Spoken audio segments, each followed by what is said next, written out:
Student I am Sunita Jha. हम कर रहे हैं क्लास 6 मैथ का चैप्टर 2 लाइन एंड एंगल और ये हमारी वीडियो का पार्ट 6 है। स्टूडेंट आज हम कर रहे हैं आपकी बुक के पेज नंबर 23 के फिगर इट आउट। तो बिना टाइम वेस्ट करे क्वेश्चन 1 से हम स्टार्ट करते हैं। क्वेश्चन 1 है fold a rectangular sheet of paper then draw a line along the fold created name and compare the angle formed between the fold and the side of the paper. Mark different angle by folding a rectangular sheet of paper and compare the angle which is the largest and smallest angle you made। यहाँ पे आपसे कहा गया है कि आप एक rectangular sheet of paper लीजिए। कुछ इस तरह की आपको शीट ऑफ पेपर लेनी है रेक्टेंगुलर, और आपको क्या करना है, उसे फोल्ड करना है। आपको उसके इक्वल पार्ट बना के फोल्ड नहीं करना है, इस तरह से इक्वल फोल्ड नहीं करना है, आपको उसे थोड़ा सा तिरछा फोल्ड करना है। कुछ इस तरह से तिरछी क्रीज बनाते हुए आप उसे फोल्ड करिए। आपके क्वेश्चन में रेक्टेंगल बना के बता भी दिया गया है कि आपको कुछ तिरछा फोल्ड करना है इस रेक्टेंगुलर शीट ऑफ पेपर को। अब आप इसे तिरछा फोल्ड करेंगे, कुछ इस तरह से तिरछा फोल्ड करेंगे तो एक क्रीज बन जाएगी इसमें, और कुछ इस तरह की क्रीज बनेगी। आप देख रहे हैं कुछ इस तरह की क्रीज बनेगी। इसको सीधा कर लेते हैं, कुछ इस तरह की क्रीज बनेगी।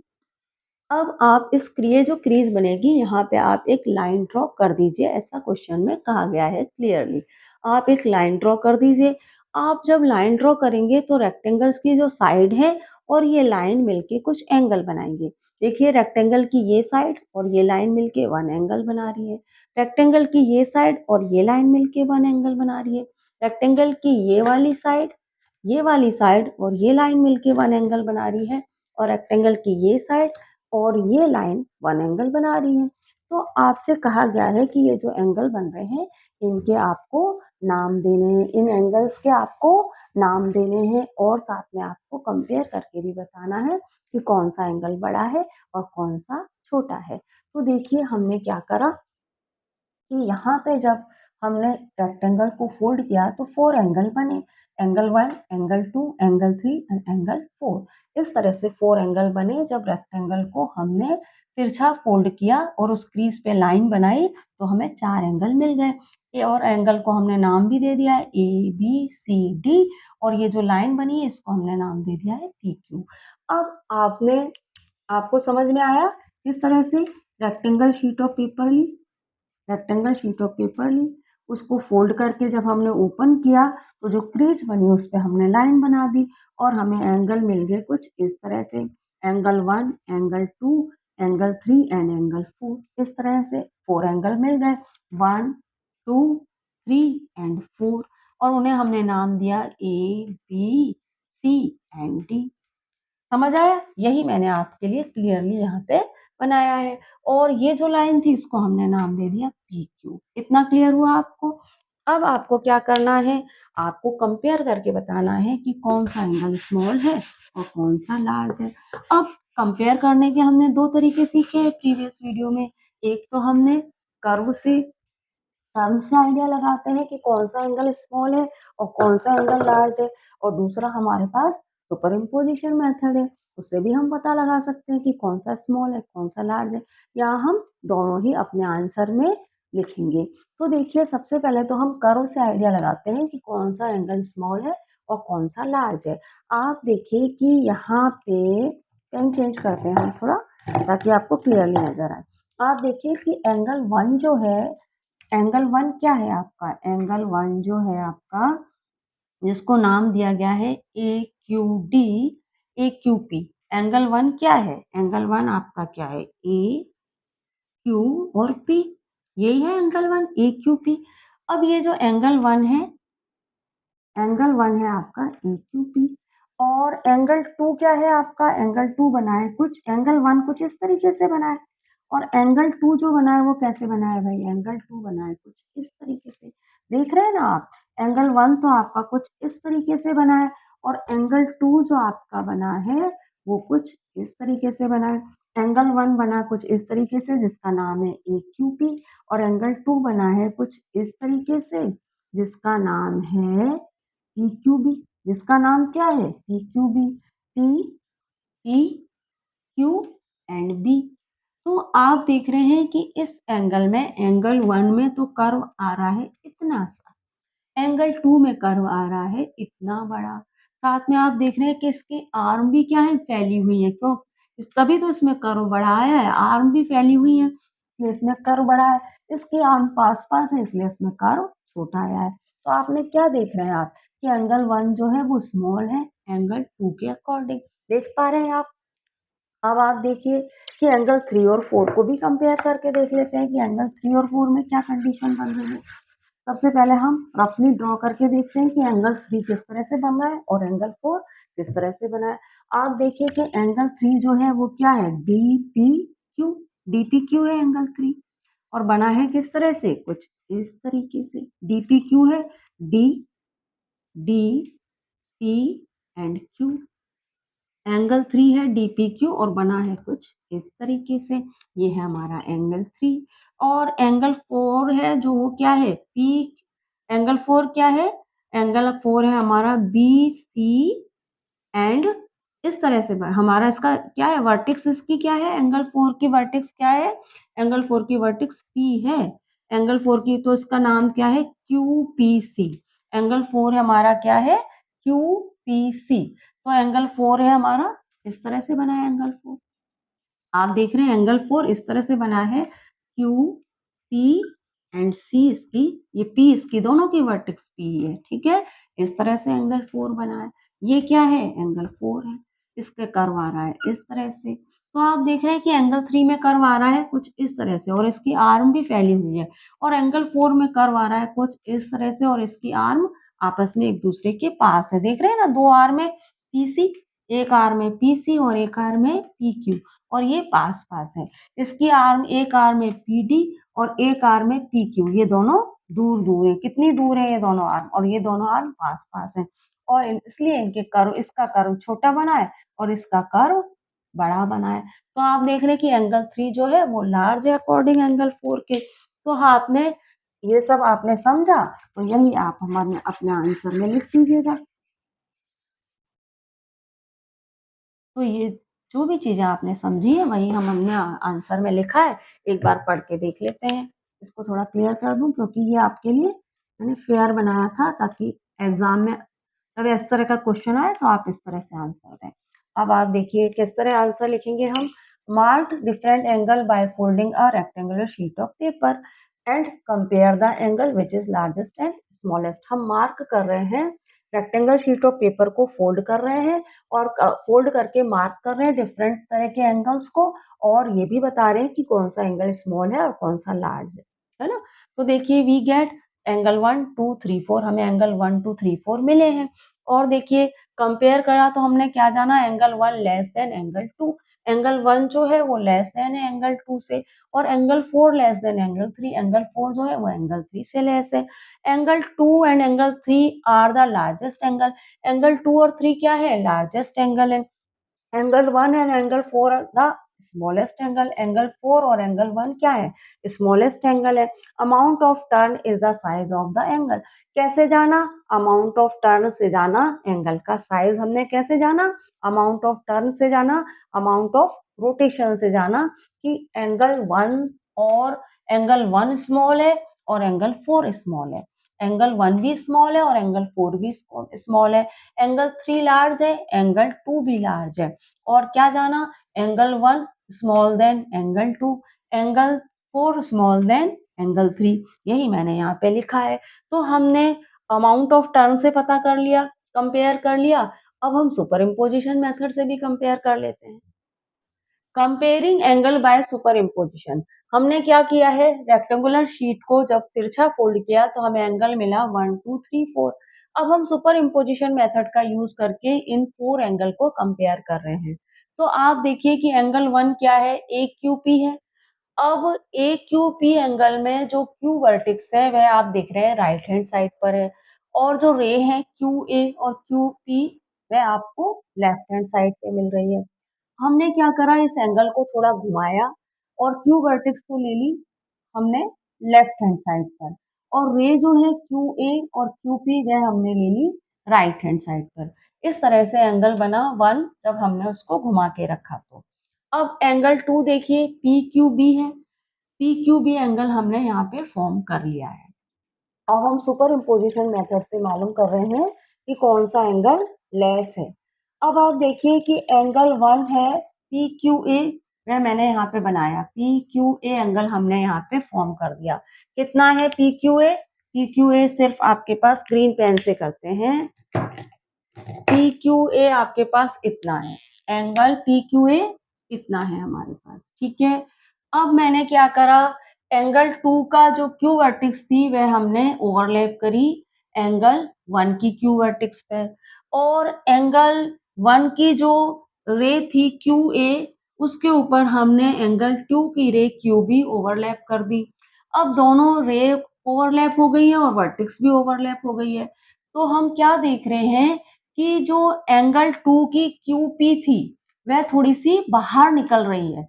एंगल 2 की जो क्यूपी थी वह बाहर निकल रही है और एंगल 1 की जो क्यूपी है वो अंदर की ओर है। तो इससे आपने क्या जाना, इस ओवरलैपिंग से आपने क्या जाना कि एंगल 1 लेस देन एंगल 2। तो यहाँ पे हमने लिख दिया है super imposed angle 1 less than angle 2। अब हम एंगल 3 और एंगल 4 को भी देख लेते हैं। एंगल 3 क्या है? D P Q. एंगल 3 क्या है भाई? डी पी क्यू ही तो है एंगल 3, डी पी क्यू।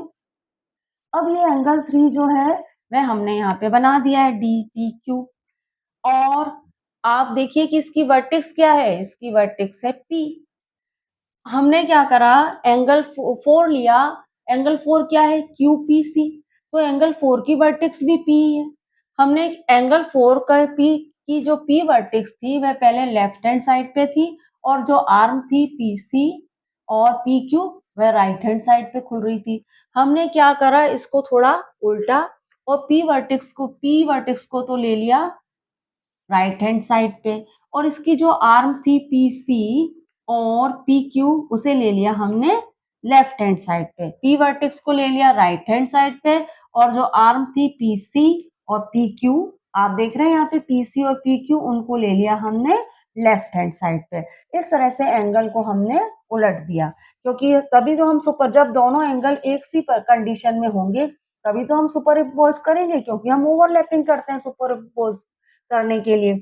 तो हमने क्या करा, इस एंगल को उलट के कुछ इस उल्टा, तो ये कुछ इस तरह से नजर आया। अब आप देखिए कि सबसे पहले तो हमने एंगल डी पी क्यू बना लिया। डी पी क्यू बना लिया जो क्या था? एंगल 3 था। डी पी क्यू क्या है? एंगल 3 है, जो कितना बना है? इतना बना है। एंगल 3 कितना बना है? इतना बना है।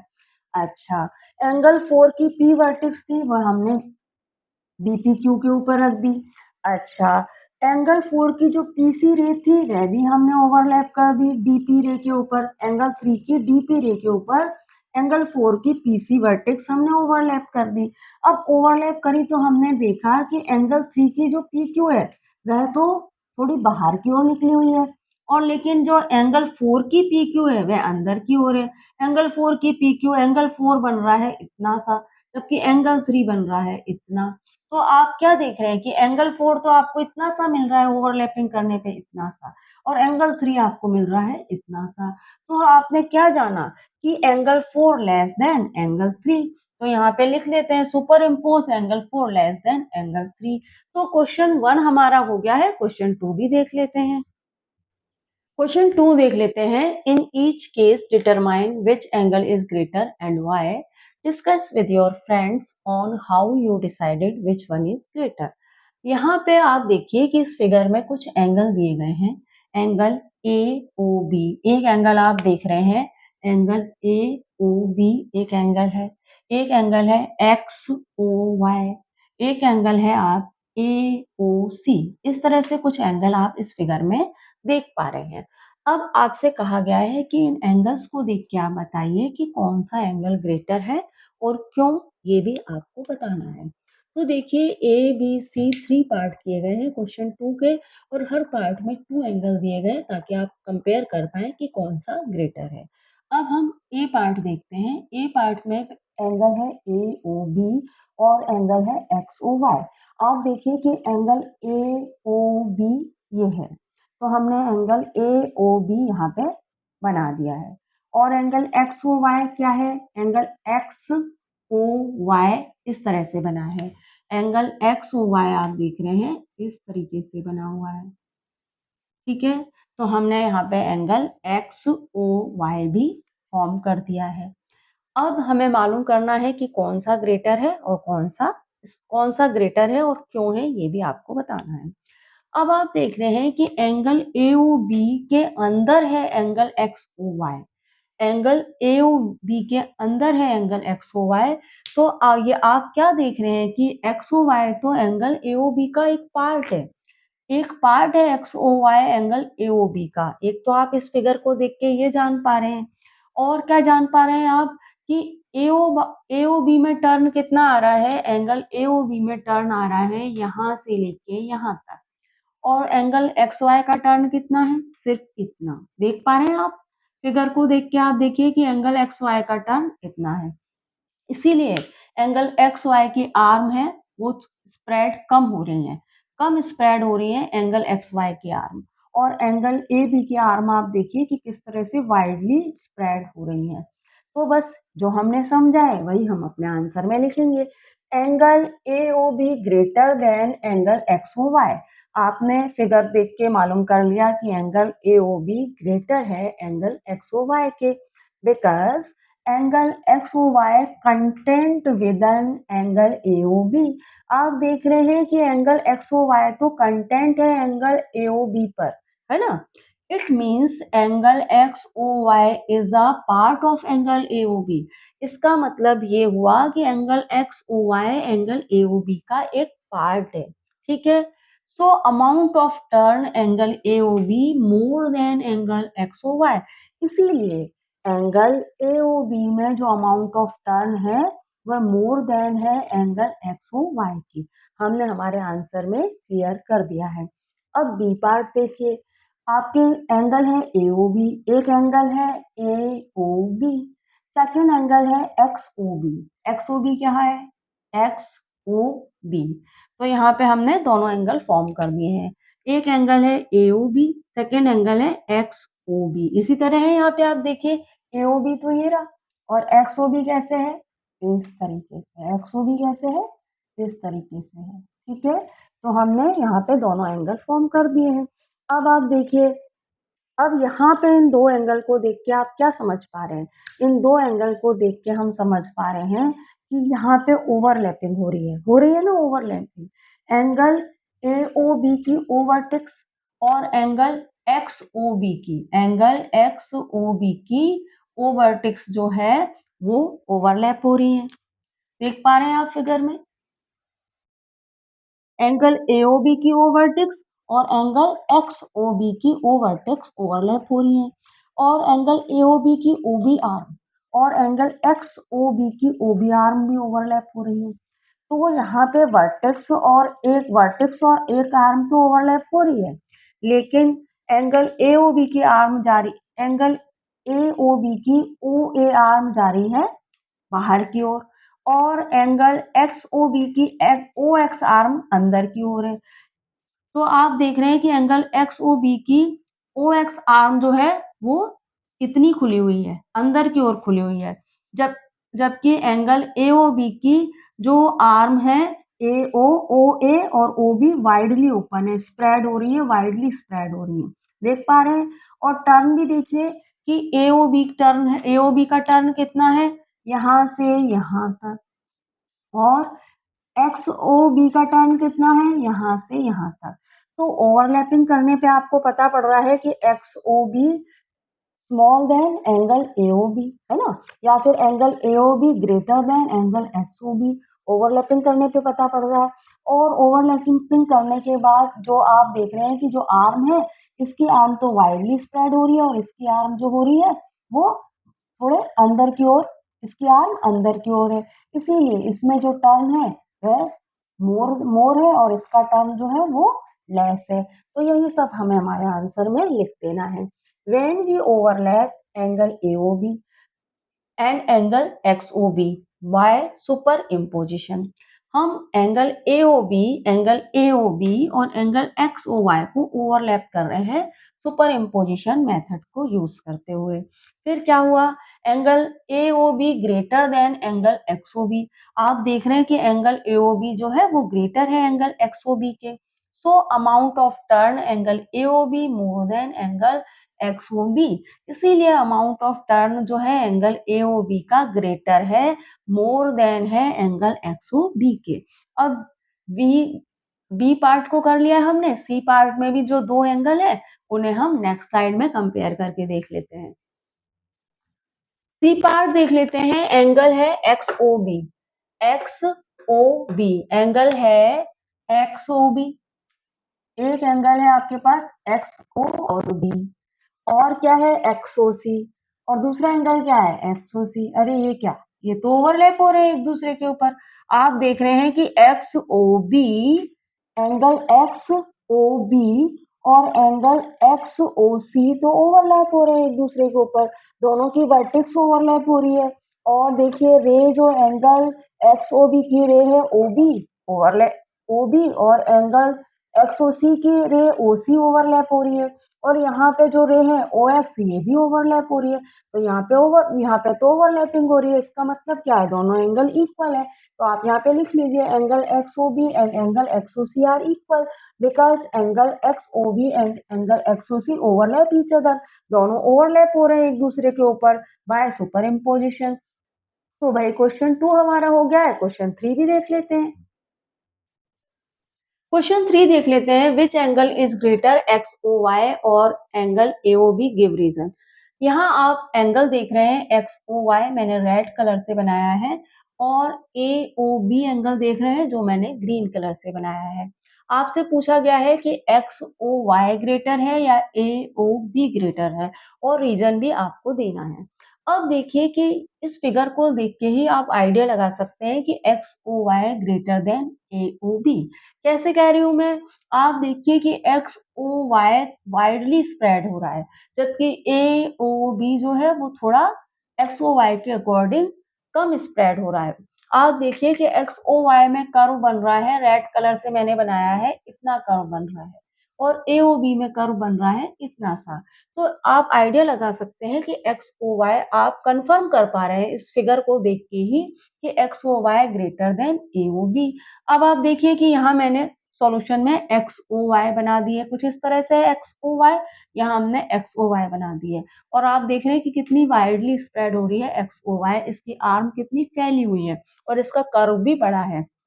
और AOB जो है वो मैंने यहाँ पे इस तरह से बना दिए। अब आप देखिए कि इसकी जो आर्म है वो इतनी वाइडली स्प्रेड नहीं हो रही है, और कर्व भी लेस देन है XOY के। तो बस यही आप अपने आंसर में लिख दीजिए, angle XOY widely spread than angle AOB, so angle XOY greater than angle AOB। Clear.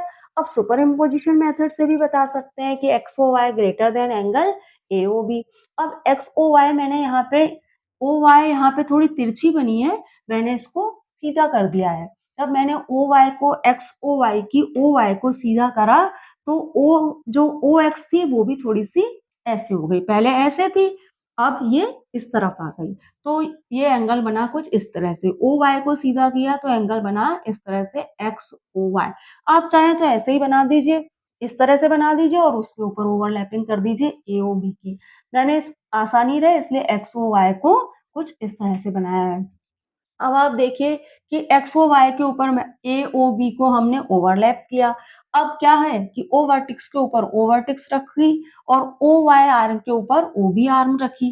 तो हम देख रहे हैं कि यहाँ पे तो ओवरलैपिंग हो गई, लेकिन यहाँ आप क्या देख रहे हैं कि OA आर्म जो है वो इतनी वाइडली स्प्रेड नहीं हो रही है अकॉर्डिंग टू OX आर्म के। OX आर्म काफी वाइडली स्प्रेड हो रही है, बाहर की ओर निकली हुई है OX आर्म। तो इससे क्या पता पड़ रहा है, इससे ये पता पड़ रहा है कि OXY ग्रेटर देन AOB। ठीक है, तो इससे क्या पता पड़ रहा है XOY, OXY नहीं XOY ग्रेटर देन AOB, क्योंकि इसकी आर्म बाहर निकली हुई है, इसकी आर्म अंदर की ओर, ओवरलैपिंग नहीं हो पा रही है। तो आप देखिए ओवरलैप हो जाते हैं एक दूसरे के तो इक्वल होते हैं। अब यहाँ पे आप लिख दीजिए by superimpose we know that angle XOY greater than angle AOB। I hope आपको क्लियर हो गया होगा। Figure it out, page number 23 के हमने क्वेश्चन 1 2 3 कर लिए हैं। अब हम हमारे नेक्स्ट वीडियो में मिलेंगे, वहाँ हम करेंगे हमारे चैप्टर को आगे कंटिन्यू करेंगे। तो मिलते हैं नेक्स्ट वीडियो में। चैनल को लाइक, शेयर, सब्सक्राइब करना मत भूलिएगा। Thank you for watching student.